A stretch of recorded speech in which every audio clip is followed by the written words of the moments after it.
As Putin tries to bring Ukraine under his control, those fighting continues on the front lines, or Fred is. The Russian-installed governor of Zaporizhia is calling for the invasion and occupation of even more territory. In this case, other countries, Latvia, Lithuania, Estonia, and Poland.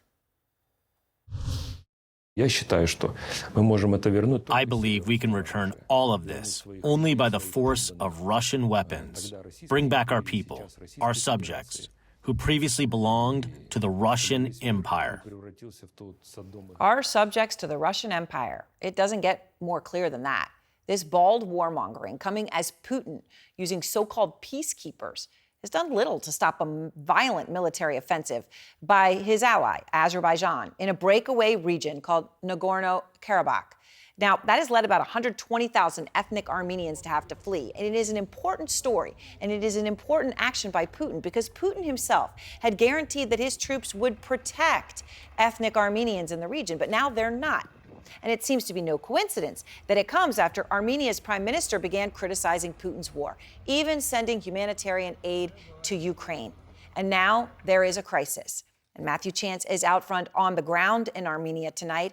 And I do warn you that the images that he is going to show you may be disturbing. This is where the most desperate from Nagorno-Karabakh are surviving, abandoning their livelihoods and homes for the safety of these refugee beds. Entire families have come, like the Vanyans, who say their remote village was bombarded relentlessly by Azeri guns, forcing them to flee. It was so painful to leave, especially for my children, Anaida tells me. We were farmers, we had everything, but it was a massive war and we had no choice, she says. These people are the most vulnerable. They would be on the street or in their car if they weren't here. This emergency charity's co-founder from Boston has witnessed the physical and emotional impact of the evacuation firsthand. Try and give us a sense of the trauma that people have endured. It's mass exodus. I mean, it's these people, some of the people that are here, third day, fourth day, they're still in shock. They don't know where they are. There are families here that are still saying that I'm waiting for the bus to take me back home. Well, the road from Nagorno-Karabakh is very long, it's very mountainous, and at times it's very winding as well. It's also very empty, as are the settlements across the border in Azerbaijan that we've managed to have a glimpse of, because all 120,000 people who once lived there have now evacuated those settlements, and they've come to Armenia, where they're living in hotels, in refugee centres, or with family.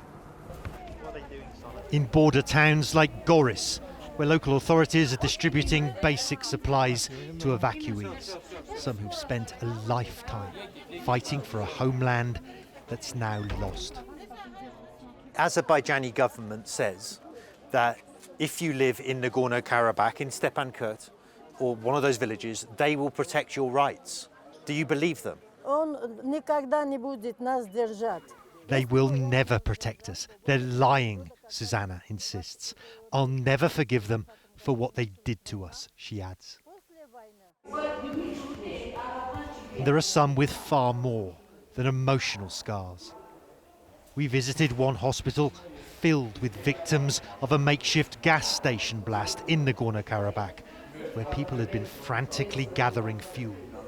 Нормально не ели, они нормально не принимали какие-то болезни и все такое. We can hear screaming now. Что это? What's the screaming? As the doctor described the carnage, you can hear the screams of agony from the wards. Oh, okay. Can we go and see that now? Can we go and see it now? Покажи, пожалуйста. Давай. And he will be elf. In almost every room here, there's an horrific story of pain and loss. 25-year-old Victor asked us to hide the burns on his face. It was like hell, he told me, and now I don't want anyone to see. His friend Mikhail says he lost 5 members of his family in the chaotic evacuation from Nagorno-Karabakh. But no one seems to care, he told me. When it comes to us, I think the world must be blind. Matthew, it's just so disturbing and horrific. And of course, Putin was the one who was going to stop this and is now actively enabling, if not encouraging. What is this doing for the reputation of Putin and Russia right now?